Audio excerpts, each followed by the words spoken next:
Hi everyone, I hope that you're all well and welcome to another Equal Group webinar. My name is Zakiya Ilyas and I'm a digital content creator here at the Equal Group, and I'm going to be the host for today's webinar.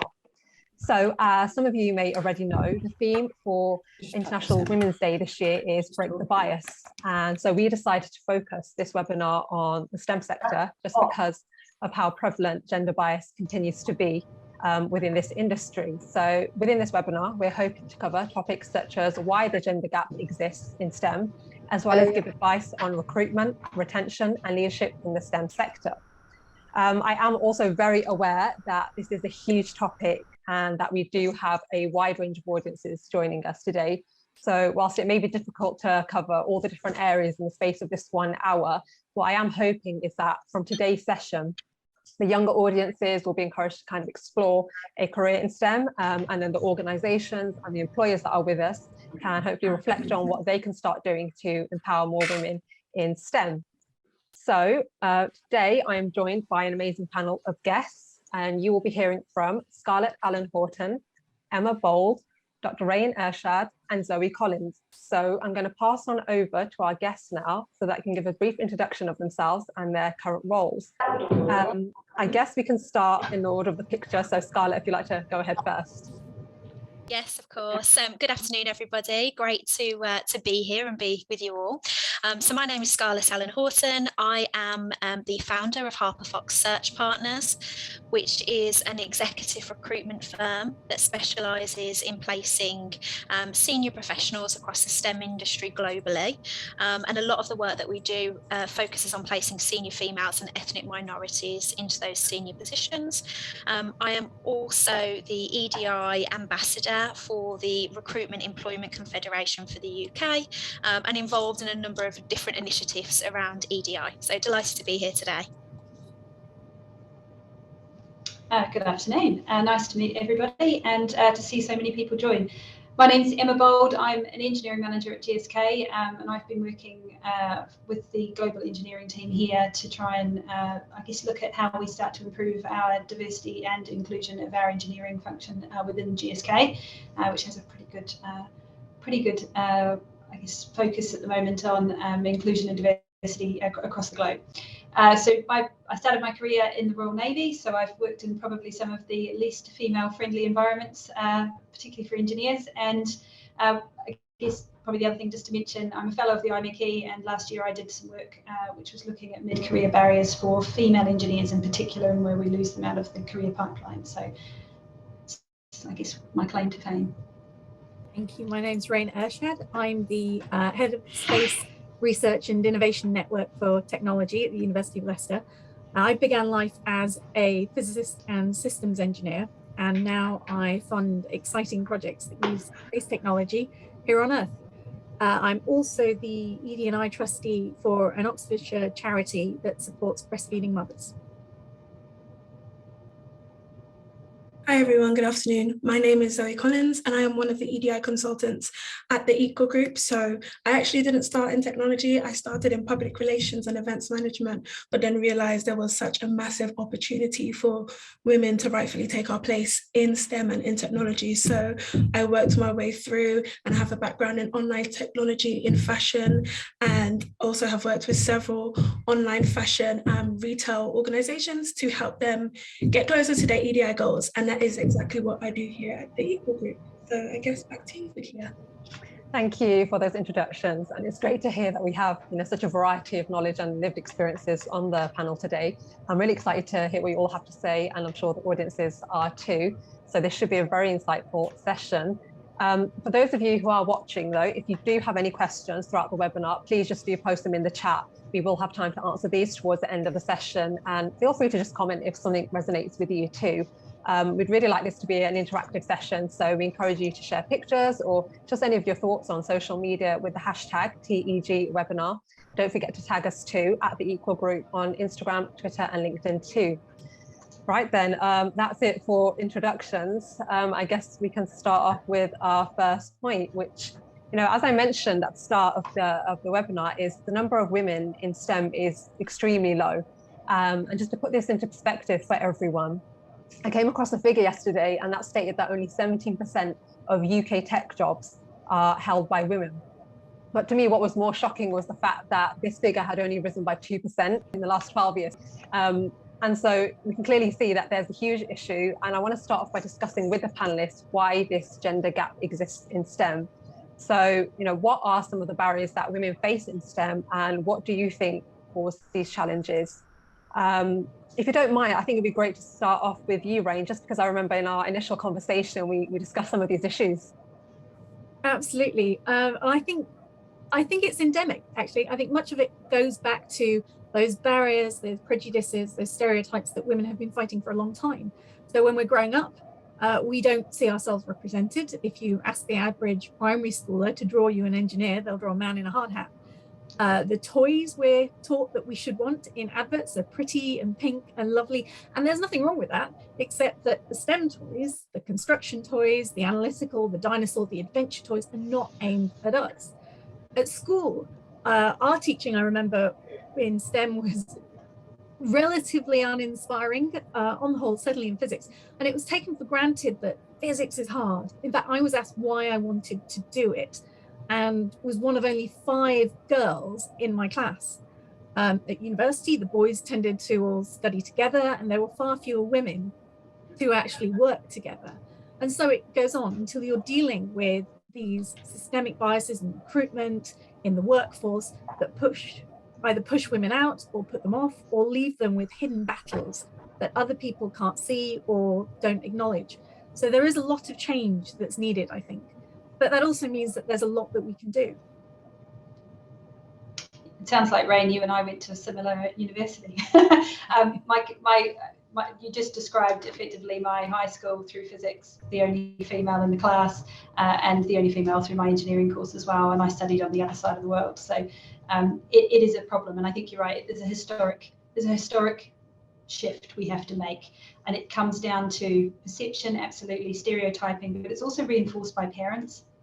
So I'm an engineer, and you talk to most engineers, they're probably engineers because somebody in their life has influenced them in a way that has encouraged them to carry on, right?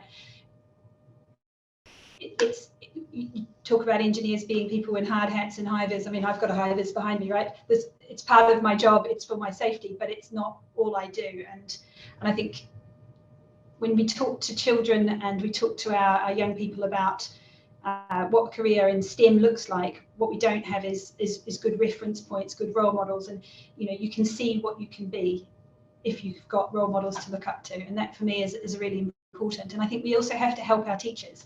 I'm a governor of a primary school.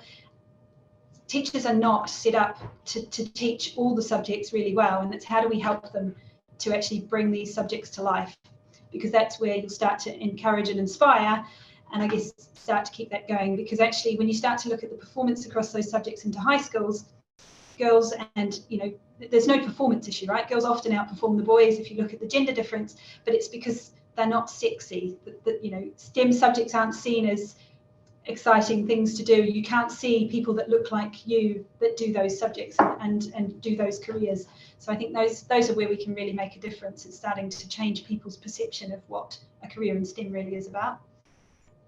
And Emma, it's so interesting you touch on family life, because I remember, so I am from Nigeria, and being from Nigeria, you're only told that you can be a couple of things. That's 1, a lawyer, and then 2, a doctor. And of course that does have STEM element in it, but it's like, they're just like, okay, these are the career paths you can take. That's it. And being first generation of my parents are migrants and they came here, it's just like, do you know what? We just want to make sure that you survive and you get through school. And even going through school, we weren't told about the opportunities available in STEM. It was all about, do you know what? Don't get pregnant before you go to university, be careful. And I was saying to a friend the other day that, you were taught history of, the town that she grew up in and the UK and even of her own country. But in school, in primary school, we literally had people come in and say, do not get pregnant. Teenage pregnancy is really high in this area. So we just want to make sure that you don't have the statistics. So it's a multitude of, home life, but also school and education as well. Yeah, I totally agree. I have to say, I don't know that there's much more I can add. I think there were so many relevant points that have already been raised. I think a lot of what we've talked about is at grassroots level, and there's absolutely a huge amount of great initiatives that are happening, actually, but more that needs to happen. And we were at the Make UK event yesterday, which was phenomenal, by the way. And actually, we went into a classroom, and there was, of course, one female engineer student there, and somebody asked her why she had made this decision, this career path decision. And she said, well, my father worked on agricultural equipment on the farm as kind of from an engineering perspective. So I think you're right. I think it's about having those role models. But for me, what's really interesting is having those role models at the top, because it's great to have females that come into STEM. We need that. But how do we actually continue to elevate those females as well? And I think we're going to touch on that in a little bit. Yeah, definitely. You've all brought up such a wonderful... Oh, sorry, Emma, carry on. No, I was going to say, I've got one more thing. Is actually, we talk about barriers, right? And the barriers change as you go through your career. So the barriers you have at the early stages to getting young people into STEM, the barriers that you've then got people who do engineering and science and mathematics have an early career looks very different to mid-career. And I think that's the other thing we need to recognise, is the barriers change over the course of time, and we just need to know what they are. That's a great point that you just brought up there. Especially, all of you touched upon like basically socialization and how young girls and females are just brought up to kind of have that mindset. I myself can relate to that. I ended up doing a humanities subject at university, but I was always very good at the sciences, but I was never told that, oh, you can go and pursue this. So, that just says a lot. So, going on from that question then, I want to ask, why is female representation so important in STEM, and what can it bring to the industry? And I want to go to you, Scarlett, first for this question, because I know a lot of the work that you do revolves around like diversity and inclusion in the STEM sector. Yeah, absolutely. And I think without kind of pulling any stats into it, it was interesting to hear what you said about the 17% stat in tech. So it's a little bit higher than some parts of the industry, in all honesty. So I guess that's one positive thing, but there's still a huge amount to do. I think in reality, we know that actually having a gender diverse workforce means that, number one, organisations will be more profitable. Number two, engagement of teams and staff will be higher. And number three, problem solving abilities will be greater and better. So there's benefits. I mean, there's other benefits as well, but there's benefits for everybody in that organisation, not just the females, every single person in that organisation, to ensure that, we have this kind of gender diversity. I think that's probably the first point, and then maybe we can go into some others with some of the other panelists. Emma or Rain or Zoe, is there anything else that you'd like to add to that? I think, again, we're going back to where we all start. One of the things I was reminded of recently is that representation is really important for kids as well. Fundamentally, when I see my friends' children playing games or watching television or dressing up for Halloween, they all want to be the girl character. And that did resonate with me growing up. I'd completely forgotten it until I saw these girls doing the same thing. And I remember that there was one girl in a video game with 15 avatars, and I always wanted to be that character. And that's how children decide what they want to do. They look to adults to inspire them. They look to see what other people around them are doing, what's interesting, what's exciting. And they look at things like television shows and, watch something exciting on television and decide they want to be Indiana Jones or they want to be an astronaut. But if you don't offer them something to look up to, if you don't show them what they could be, then they don't align themselves with that. And that's one of the key reasons, because without that female representation at the top, we don't get that pipeline. And then you have this continuous lack of women all through the generations. I fully agree with that. It's interesting when you start to look at the stats in engineering, so they're worse than ones you just quoted before. So I think the number we see is on average it's 16% at early career points. Overall, it's I think about 12%, and when you start to look at senior levels, it's less than 2%. So where do we lose the women in the pipeline, right? And that's where I've done a lot of work looking at that. But fundamentally, if you're going to improve your diversity, you're going to improve your representation, you have to create an inclusive environment, and an inclusive environment where people feel that they can be successful, that they belong there, that actually their work environment is a nice place to be, involves us being diverse in the first place, because actually you have not just got all the same type of person. And I think that's one of the things that we've done a lot of work on, particularly over the last couple of years, which was about trying to look at consciously how to evenly balance out our teams. So one single female in a team of exclusively male engineers is actually going to feel like a pretty lonely place. So don't scatter your female engineers, one in this team, one in that team, one in that team, one in that team. Bring them together, and actually what you start to see is a totally different working environment. It's a really nice place to be sometimes.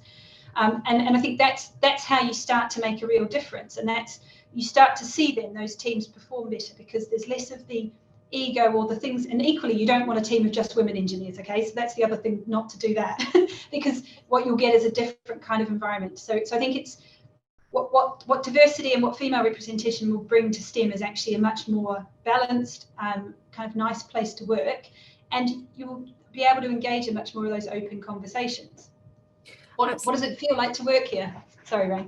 Yeah, no, I was just going to say that you're right. There have been many studies done on the importance of diversity and the fact that those organisations that have more diversity, particularly at the top, fare better. But the other thing as well that Zoe mentioned, I think, was that, you know, at school that she was taught that she needed to be careful, whereas the boys were actually taught to study. And I think that's one of the key things, the differences between what we're teaching the girls and the boys, because the boys weren't taught that, but they have equal responsibility. And similarly, if we don't have female representation visible throughout, you know, a person's lifetime, then we're teaching the boys that that's not a woman's place either. And it's just as important that we teach the boys that equality is critical and that diversity is important. Thank you all for those brilliant points. And that just identified just a few of the issues, you know, that we're currently seeing, and we can see that there is a need for the current state to shift. So things clearly need to be done differently, which brings me on to the question of then what can these organizations and the leaders within these organizations do to increase and support more women into STEM? And this is, you know, in terms of like strategies, policies, or just their processes, what can change? Yeah, I think, sorry, no, go ahead, Emma. I was just going to say, I think there's a difference between what organisations can do to encourage and leaders can do within organisations to support and encourage within. From an organisation perspective, if you're wanting to look at things like paid internships, apprenticeships, graduate programs, but making sure that you are recruiting inclusively. Okay, and that's really difficult, but I've seen them, oh, that's great, we're doing this graduate thing, but we're going to go out to these universities. Actually, open it up to everybody, because not everybody has the privilege that goes with, you know, the connections required, or the, you know, I guess the other things that you require to get into some of the red brick universities that sit there. And I guess that for me is an interesting point. I didn't study in this country. I didn't really recognise that was even a thing. But of course, I came from an unknown university, so potentially that opportunity wouldn't have opened up for me if that had been a criteria when I'd gone to apply. But I guess that's those inclusive recruitment basis, and I'm sure probably Scarlett can talk a wee bit more about that because that's, I guess, her business. But that how do you make your recruitment inclusive so that you make sure you get that diverse pipeline of people in? But on a leadership side, you've got to start encouraging your team within to actually be engaged in this. And I think that's all about how do you make sure development within your business is accessible to everybody. And, you know, how do you get out there and show them what you do? So, you know, volunteering through the STEM processes and that sort of things. I think those are the obvious ones. But also when you start to look at things like your talent management process, how do you make sure that that's considering your whole organisation, not just the people that are in your recency biases and that side of it? Yeah, I totally agree with everything you said, Emma. I think you raised some really good points. And I think for me, some key things are absolutely around the recruitment process, putting in some very practical steps. So whether that's looking at blind CVs, diverse interview panels, multiple people being involved in the interview process, working with suppliers that specialize in these areas, going out to networks, exactly like Emma said, that aren't maybe the typical red brick universities or aren't the typical ways that we've done things, those as well, but also what other networks can the business go out to encourage and entice this kind of candidate pool. And I think some other things are very much around sort of fair selection policies that can be implemented as well. Definitely around development, training, seeing really successful succession plans. And I think as a business, knowing that actually value wise, a business really values gender diversity, that they talk about this, they talk about the importance of it, and they're creating a culture whereby actually when these females come into the business or come out of education, which is brilliant, but how do we get them to stay in the business, to thrive in the business, to progress in the business? That's the piece that needs a lot of work, and that is very much around culture. You know, and actually that might mean that some people that have been in that business maybe don't need to continue to be in that business. Maybe there does need to be some movement to make that culture shift happen. And I think just final point for me is around the people that have always been in those roles, maybe for 20 or 30 years, don't need to necessarily continue to be the next hire in that role, so exactly the same fit as the previous incumbent. It's time to challenge some of those specifications. Do they need to have these certain skills? Actually, can we consider a female candidate from a different industry that has transferable skills? Education, you know, can that be maybe looked at or tweaked at? So those for me are probably the key areas, alongside things like flexibility. Yeah, I completely agree. And I think that it's interesting you raise succession planning. If you're an organization and you're looking at your senior succession plans and you don't have women in amongst those names and you don't have minorities, then you need to be thinking about why you don't have. And alongside that, when you're talking about training and progression, Scarlett, I think one of the things that people miss is that they're not listening to the women actually within the organization. People seem to forget when they're running Women's Day events or championing their diversity policies, that the women they're claiming to support are actually right in front of them. They're the ones that keep being overlooked for promotion. They're the ones that are discouraged from doing the things that the men are encouraged to do. And moreover, tokenism is not a solution. The one, maybe two women who have managed to succeed are not sufficient for you to repeatedly point to and allow you to step back and think you've created an equal workplace. You want to look for the troublemakers. You want to look for the ones you feel are being difficult by constantly asking for too much because they're complaining because you don't think they're good enough. You want to ask them what they want, why it is you don't think they're good enough for promotion compared to the men that were hired alongside them. What opportunities have they not had? What might be holding them back? And it's when you begin to support those women and help them grow that you genuinely are doing something. Because don't forget that every woman in that organization has had to battle harder than the men to get there, even if they weren't conscious of the hurdles in front of them. And things like mentoring schemes can be great, but even better is having an ally, having a champion who will build you up, who'll search for opportunities, who'll help to pave the way. Someone who can provide that help and support that, you know, the old boys networks did and often still do for men, although, you know, they're not as obvious and they're not still hanging around in clubs smoking cigars. Can I just add a point onto that? Oh, sorry, was that all right? Yeah. I think you had a great point there, Rain, and something I'd be really interested to understand is what the partition rate of people on this call is, and I suspect it's widely female, which is brilliant, and we're all here to make change, but we are the females, and maybe we need to do some practical things as women, and when we're on events like this, or we're going into conferences, or we're going into certain training exercises, we bring a male colleague with us or a male ally with us, because only when we start to do that will we really start to see some significant change. I was going to touch on the point that Rain made about listening. I think listening is so important. And normally when we run training sessions or we do audits at the Equal Group, one of the things that always stands out is, especially from the females, that no one is listening to us. Everyone is saying externally all these really great things they're doing for women. And, you know, it's fantastic. But on the inside, women feel neglected. Women feel like they do not feel like they feel like they don't have a voice. They feel like the policies are not set in their favor. They feel like there's no one at the top to represent them. And I've been in situations where there's been an all-male board, and it was raised actually by a group of women on a massive call. And the person said, well, look at this one woman, she's here, she's done really well. If she can do it, so can you. And I had to pull him to the side. I was very scared, but I had to say, actually, there's so much privilege that is set before you, just being a man, before we take into the fact that you are a white man, that is not afforded to everyone else. You have been to different schools, you have a different network, you have all these different advantages. And actually, that one person that you hired who is a woman, she's actually part of your university. So of course you hired her because you know her and you've been with her before. So there's just so many things around tokenism that, you know, I always find that men don't always see and they don't always acknowledge. But as women, it's down to us to really be those troublemakers, be those people that rattle up conversation, even if it is uncomfortable, and even as if you are deemed as a troublemaker. And I would also say it's also down to the women in positions of power and in positions that are a bit higher up to actually help people who are trying to get up. I have been in many situations where I've asked women for support and they're like, yeah. And I keep on asking, and they kind of shrug you to the side.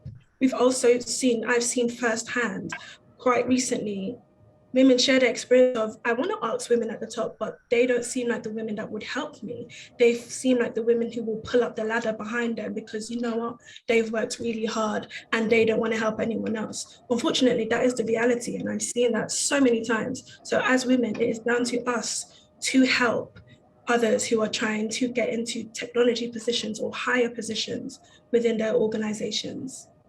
You basically took the words out of my mouth. There is exactly what I was going to say is we need our male allies, but we equally need the women who make it through and who are successful to help those behind them, and actually should be looking at this as the legacy we leave behind. It should be better than where we were before we started. I would just say it's worth recognizing and acknowledging, though, that there is that additional hurdle. There is that extra battle that we're all having to deal with. And often the men also leave that allyship to the women, and they assume that the women will do that work the same way that they wheel us all out when events like these turn up. They assume that, you know, oh, that one woman at the top, she'll deal with all the other women. We'll concentrate on all these successful men. And that does leave you with exhaustion, with with this massive difficulty that you're struggling with of having to champion yourself and push your own career, and at the same time support all these other women around you. And I've been very lucky in that I've had some amazing women at the top who've been an enormous help, but also have shown me how I can help the women coming up behind me.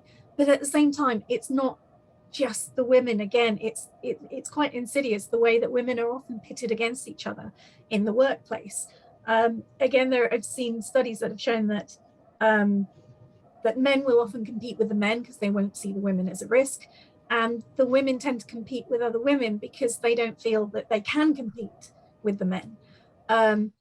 So we're sort of put in a situation where, again, because of tokenism, where we're fighting against each other to be that one woman that the men will acknowledge at the top. And we've got to work to change that culture overall, as Scarlett said again, so that we're not put in that position, we're not carrying that burden on our own. I think the other thing that I'd just add to that is the difference having a strong male ally in a position of leadership working with you makes is huge. And I think I've seen a few things in the chat. You know, there aren't many men on the call here, right? How many of these? How many people on our call today are HR professionals who are trying to work out how they can help to make things better? What we actually need to do is engage with and improve the consciousness of the male leaders, the businesses, to understand that this is as much their responsibility as the commercial performance, you know, the safety performance, and all the other things that go with it. This is part of their responsibility as a leader, is to actually make sure that they are, you know, creating a workplace that actually allows everybody to be successful and they don't have to fight their way through. I think you've all made such a number of wonderful points there. And I was just thinking that one of the ways that to help eradicate this kind of bias and the stereotypes and just create a more inclusive culture for organization is through unconscious bias training. So I did want to kind of direct this question to you, Zoe, is do you have any tips for those who want to help tackle unconscious bias? Yeah, for sure. So for us at the Equal Group, we always say everyone has bias, and that is a fact. It just comes out in different ways. It doesn't matter if it's like conformity or like whatever title it's under, we all have bias, but it's about being aware of those biases that you have. That's really important. So self-reflection is a big one, but also expanding your network as well. Look at the people around you, like your friends, let's say. Are they just one type of people? Do they all do the same things? Maybe you can look at how you can expand that so that you could get diversity in thought. Then when we look at the workplace now, who are you always going to when you're trying to make decisions? Is it the same people? Why is it the same people? Are there different people you can reach out to within your organization and get them involved in the decision-making process so that it's not always the same people or the same types of people making decisions on the same things, because then you would always get the same result. And I know Scarlett and her team over at Harper Fox do a lot of training with their clients on the recruitment process as well, and making sure that different people are involved so that they don't always have the same type of person going through. So yeah, I don't know if you can talk a little bit about that, Scarlett. Yeah, by all means. Again, great points. Yeah, I think it's absolutely critical, particularly in the recruitment process, particularly in the interview stages.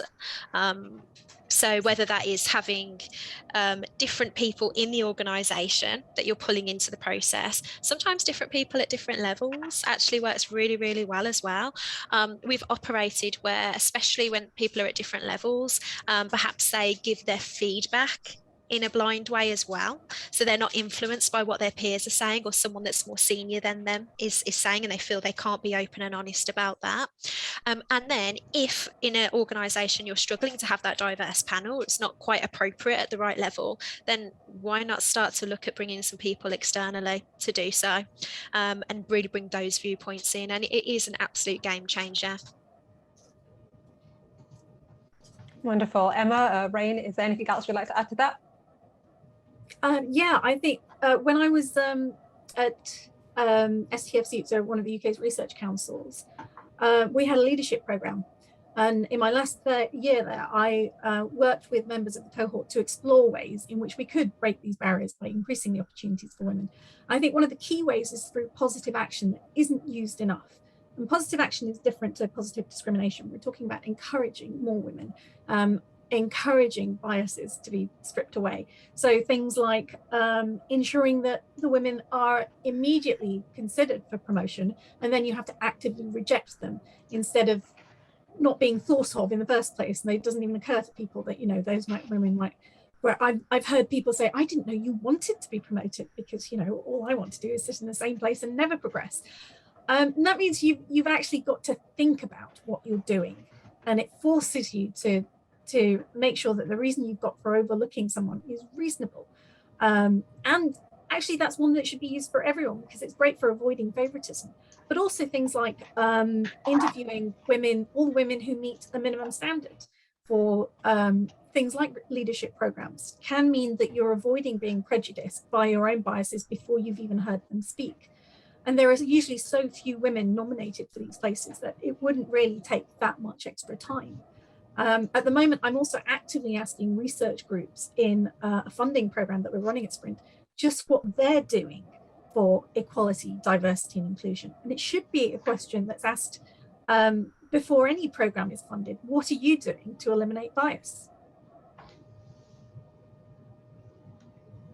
Yeah, I mean, the only thing I'd add really is we've done a few little things which weirdly make quite a big difference. I would say that weirdly, but we've set out some guidance for people around how to recruit inclusively. We've set up some programs internally around trying to accelerate diverse and emerging leaders to make sure that we're actually helping to understand what are the barriers we're trying to help those people overcome. Because we talk about equal, but actually I'm more interested in equity, right? Equal implies everybody's starting from the same point, but for me it's about recognizing the differences and actually what are the different things that each individual needs in order to be successful, and starting to help individuals with their development plans that are actually all about trying to get the individuals to move through and give them the opportunities. So yeah, there's a lot of things I think that can be done, but it comes down to you need to have an organisation that really wants to make a difference, and the best way to do that is to start to make people aware of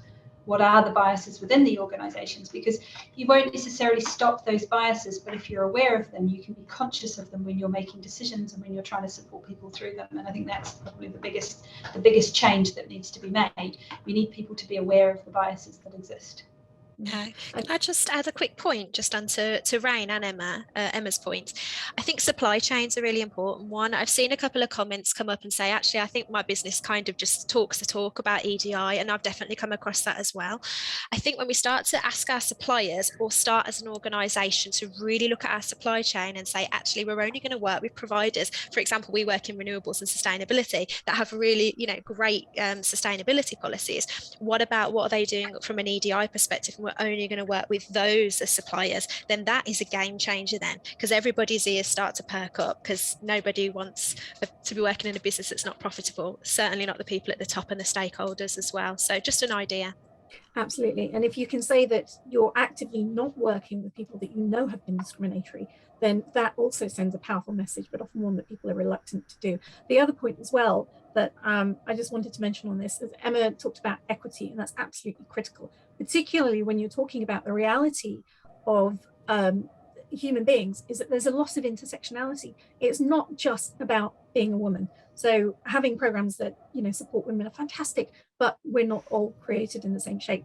You can be a woman who is also a woman of color, and those two things together will mean that the challenges you face are much greater than a man of color or a white woman might have to face on her own. And then if you start bringing in things like disability or sexuality or gender identity, then there are all sorts of other things that can impact and color things. So we're not just a tick box society. You can't really have a list of things that you go through like a shopping list that you think will make things equal for women and think that you have served all the women in your organization. It is a continuous process that you have to be brought into.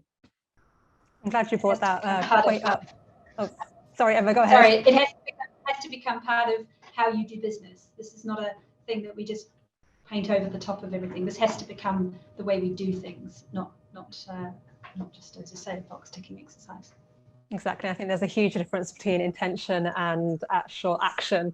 And also, I'm so glad you brought up the point on intersectionality. That's something that's really important, particularly in the STEM sector, that it's a huge topic itself and could have a huge webinar itself on. But I am very wary of the time. So I do want to move on to some questions and answers. And I know we've got a lot of young students on the webinar today tuning in. So a question from a group of Year 10 students is, what advice would you give us getting into STEM careers?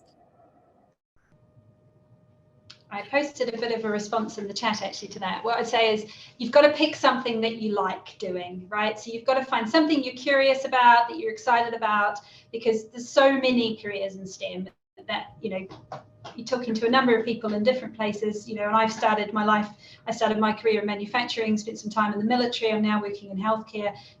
I've spanned a number of different industries. So I think it gives you the opportunity to go in lots of different directions, and the best thing to do is find something you're passionate about and you're really excited about, and follow that. And people will always want to help you. If you want to know about their job, they'll spend ages telling you how excited they are about their job. So just be curious and learn and ask lots of questions, and you'll find something that will be just right for you.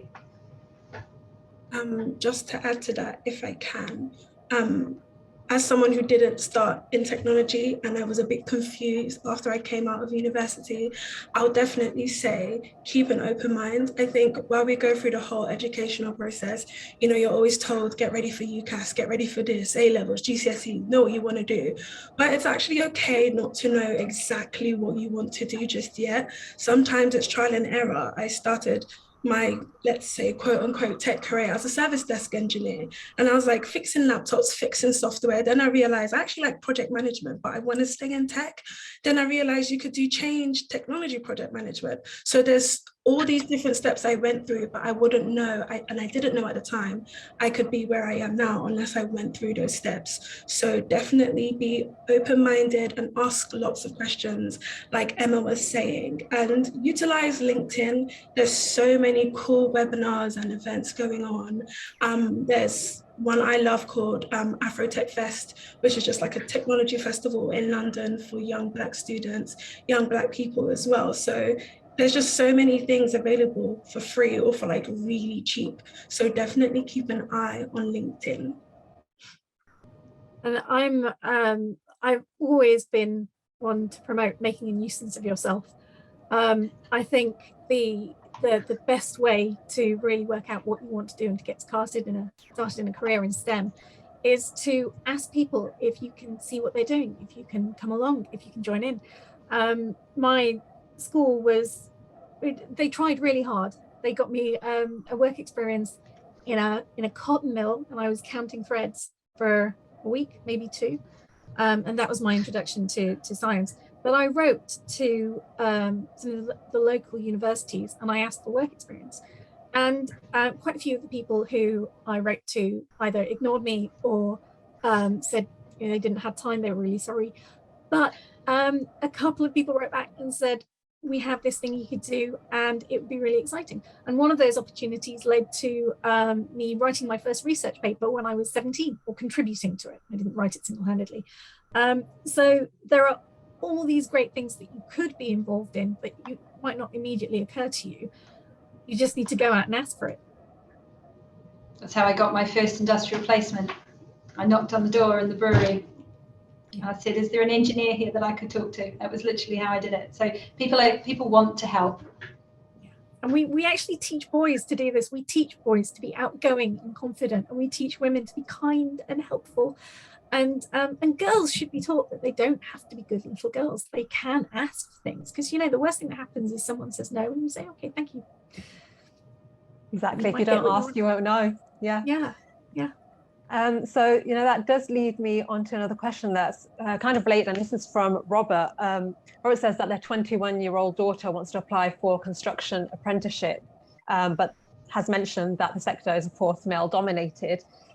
He's encouraged her to forget about the stereotypes and just go for it. But what advice does the panel have for her and others in a similar situation? I worked in construction for a couple of years. What I'd say is there are lots of amazing women working in construction as well, and yes, you are going to be, if you're in any of these engineering and STEM industries, you are going to inevitably be a minority, at least at this point in life. We can hope that might not be the truth in the future. I think sometimes if you're in an environment which is not a healthy environment, doesn't matter where you are, it doesn't matter how many women you put in that environment, if it's not a healthy environment and you are struggling in the environment, then you need to find something different if it doesn't fit you. But what I would say is that's not common.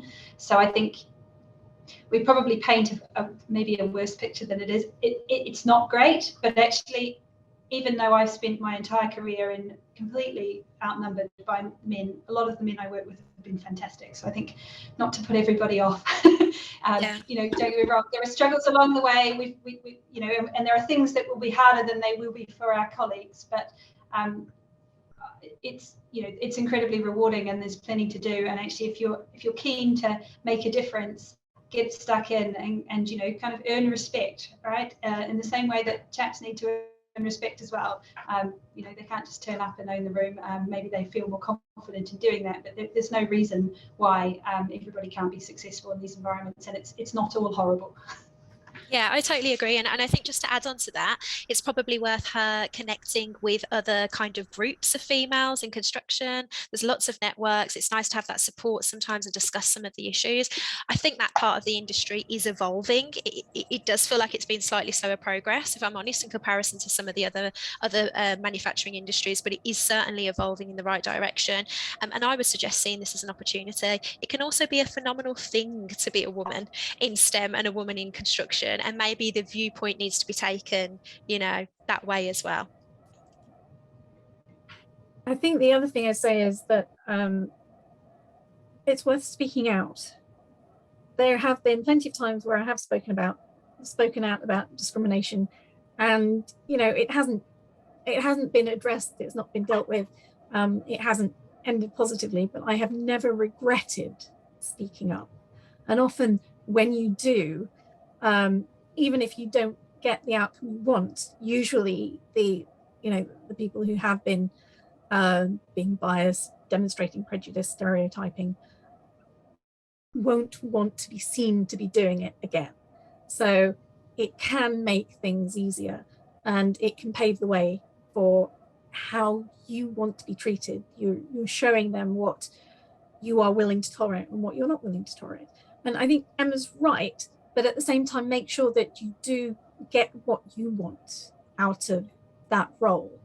I'm seeing a lot more movement in the graduates that I'm hiring, and while the industries can struggle with that turnover, it's actually a really positive thing. And I think it's a really positive outlook. Go into a job thinking, this is what I want to get out of it. Do what you can to make sure that you're getting that out of it for yourself. And if after that it's not a positive environment for you, then move on, because there will be plenty of other organizations that do welcome you. You just have to look for them. Thank you for sharing that advice, all of you. I'm sure all the young people on the call find that particularly valuable. I did want to ask a final question that kind of touched upon something that we spoke about earlier, which was the underrepresentation of women in STEM can be attributed to the fact that a lot of them leave the profession. So are there any particular exit themes that contribute to the attrition of women in STEM in the workplace? What are they, and how can they be addressed? Yeah, can I touch on a couple? I'm sure we'll agree on many. I think an obvious one is generally around flexibility. We know typically 70% of females tend to be the caregivers. So flexibility, yes, for childcare and looking after children, but also looking after maybe elder relatives. So I think a lot has happened with that, which is really, really positive and continuing to do so. I think a big one is menopause. And I think particularly when we start to look at females that are going into those more senior positions, and that I've seen some really positive traction of recent, but I think there's a huge amount to be done. We know that typically there's around 1 million women a year that leave the workplace because they don't feel supported when they are going through the menopause or the effects of the menopause. So it's, how do businesses support those women? How do we not make this feel like a taboo subject? And actually it's just something very human and very normal, much like puberty, much like pregnancy. Were you going to touch on something, Rain? I'm menopausal. So I am 40 years old, but I have endometriosis. This is my second time going through the menopause. The first time was in my late 20s. It's medically induced, and it's so that I'm in less pain generally. But I completely agree. And the other thing I wanted to say is, it's not always the people you think that are going through that. It might be the 20-something engineer. But what I found is that, and it's probably true of a lot of things, again, if I'm open about it, if I speak up about it, if I say that, one of the things I do is carry around a fan for hot flushes, and talk to my teams about what I'm experiencing, the younger generation, the younger engineers are always really fantastic and massively supportive. And it can be those of the elderly generation that want to look the other way and find it a bit embarrassing. I think around that flexibility point, you're absolutely right. But one of the other things is that the obvious, point of that leaky pipeline that gets pulled out is when women have children. I think there's a point that comes before that, and that's the fact that women aren't given the same opportunities as men to succeed or to progress. Women often end up leaving the workplace after children because they're the ones on the lower salaries, but we don't hear about what's being done to prevent that. Particularly when, they're of the same age as their partner, they've gone through the same sort of, often people meet their partner at work, so they'll have the same educational background, but they're still earning less than the men. And we're not investigating why that is, because often it is, it does come down to systemic biases. We need to find organizations offering ways, not just for women to continue working quickly after childbirth, as helpful as that is, but also, working on that massive issue that's contributing to the problem, that is why women are not being recognized, being given those opportunities to proceed, and why they're not progressing as much as the men.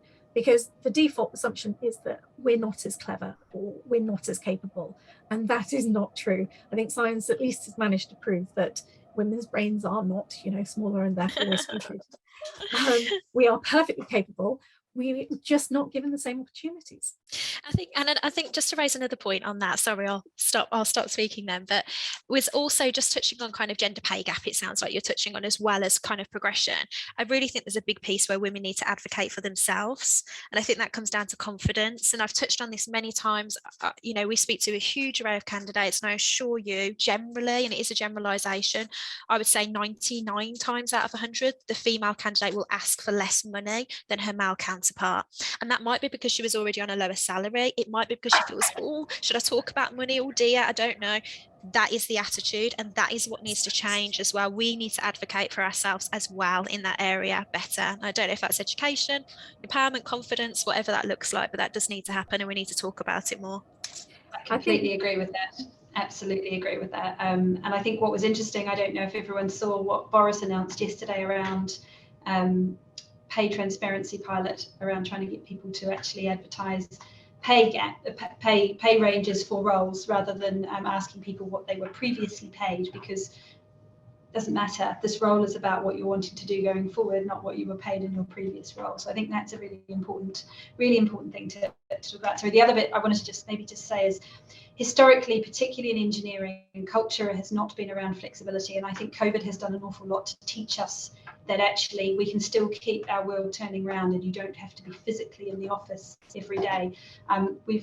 We've been looking at how do we start to identify the roles that could be done on a part-time basis, that can be done flexibly. But equally, one of the things I would dearly love to see is some really great examples of job shares, where roles that are big roles are actually shared by two women, or a woman and a man who may have chosen to do part-time. And when I was doing my research into my MBA, it was one thing that was talked about, and it was like, well, we've never seen that. We can't even think about that in some of the examples, because it's like, well, that's just not how the culture is here. So that's one of those things that actually is entirely within our gift in our organizations to do something about. How do we start to promote those things? Because it's always going to be harder to organize a job share or manage a role part-time than it is to put a full-time person in that job, but it doesn't necessarily mean it's the right thing to do. And actually, if you can get people excited about coming back to work after parental leave, they'll be much better for it, and the business benefits as well. I just wanted to quickly touch on a point that Scarlett made about people asking for pay, women asking for pay and like a higher pay grade. A big part of that, I feel, is imposter syndrome as well. For a lot of women, and especially myself, I'm like, okay, I'm going into this industry that's heavily male dominated. Am I good enough? And then I actually get an interview. They actually interview me, and now they want to pay me. Let me not ask for too much, because I'm just happy that I'm here. But then there's also all of this, am I good enough to be asking for this? And then there's not a lot of transparency generally when it comes to what the pay budget or the pay bracket is for certain roles. And if it wasn't me taking up my time and sitting down and going on TikTok and go through all these lessons that people now freely give on how to negotiate pay, yes, on TikTok, I wouldn't even know. And I think it was a conversation I had with Scarlett when we came down. You actually told someone what the pay bracket was for this role, and you were like, actually, you're really underquoting yourself. Like, this is what you should be going for. We need more recruiters like that, and people like that will be honest and be like, actually, this is the bracket, and this is maybe what you should be gearing towards. So that's just from me. Yeah, I do that all the time, honestly, all the time. So yeah, great point, Zoe. All right, thank you all for those responses. Unfortunately, that is all that we have time for in terms of the questions and answers. But if you do have a question that hasn't been answered, we will be responding to everything after the session via email. So don't worry about that. Also, do feel free to get in touch with any of the panelists and the Equal Group too. So we're going to put the Equal Group's contact details in the chat. And also happy for all the panelists to put their contact details in the chat. So whatever the best way to reach out to you all. Right then, so we are nearly coming to an end, but just before, I'm going to hand on over to my colleague Zoe, who's just going to spend a few minutes going over what we do at the Equal Group and the services that we offer. So over to you, Zoe. Thanks, Zakiya. Conscious of time, so I'm going to whiz through this as much as I can. So at the Equal Group, our main focus is to help organizations get closer to their EDI goals, and that's by providing tools and services. And here you can see some of the services that we actually provide. So first one being EDI data audits.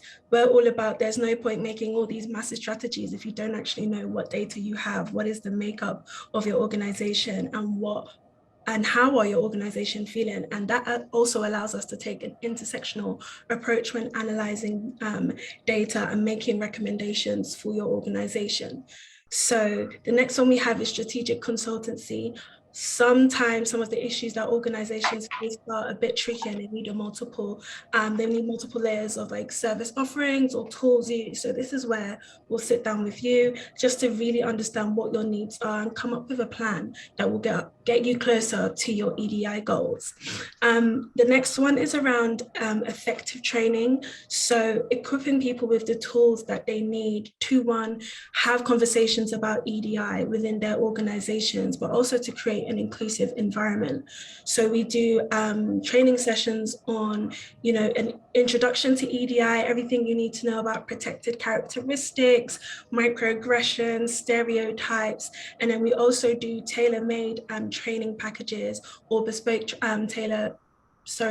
packages where we focus on maybe a specific topic that you want to focus on, recruitment, and how to be inclusive in the recruiting process as well. So we offer a wide range of training and depending on what your need is. And then procedure and policy review. This is a big one for us. This is where we work with your organization just to look over the policies and procedures that are in place. Are they beneficial to the people that they serve? Are they beneficial to people who maybe live and work with disabilities, hidden disabilities also, men, women, different people who identify as a different sexual orientation, and then race as well. So we take a holistic approach when we're analyzing policies and procedures, and we provide a multitude of recommendations to ensure that you can make effective change in these documents. And I believe that is it. I would say that we use technology and to make sure that we get the best results out of all our service offerings, and we can go into deeper detail into some of those platforms that we use. And yeah. So if you want to speak with us, if you want to talk to us, or just maybe share some of your thoughts from today's session, and then maybe explore how we could work together in the future, our email is there, and I'm sure it's going to pop up in the chat. I will also put my email in the chat as well, and you can just drop me an email and we can grab some time together and talk about some of the challenges your organization is facing and how we could maybe help with that. Perfect. Thanks for that, Zoe. And also, if you have enjoyed this webinar, please do engage with us on social media. It's at the Equal Group on Twitter, Instagram, and LinkedIn. We also have a mailing list that you can join where you can subscribe to us, and we basically send fortnightly roundups of all the recent EDI news that's going on. So that is it for today's webinar. I want to thank you all so much for joining us. Scarlett, Emma, Rain, thank you all for taking the time out to share your knowledge and experiences. And Zoe, you've been amazing as always. Are there any final words that panelists would like to share? Thank you very much for inviting us. And I would encourage everyone out there to push yourself, to really ask for the things that you want, to speak up if you feel you're not getting them.